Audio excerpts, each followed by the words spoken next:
să meargă pe cheile Sohodolului?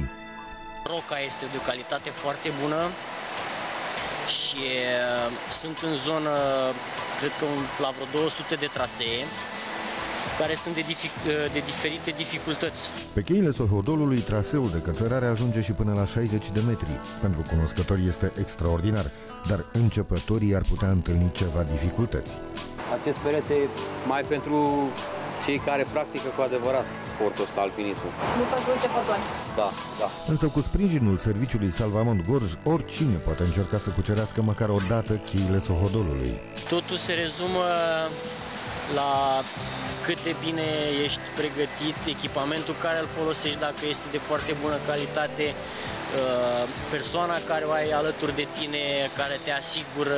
Dar nu numai aici puteți escalada. Și cheile Oltețului sau ale Galbenului sunt la fel de impresionante. Totul a pornit de la peisajul deosebit sculptat de apă și de vânt în calcarul cheilor.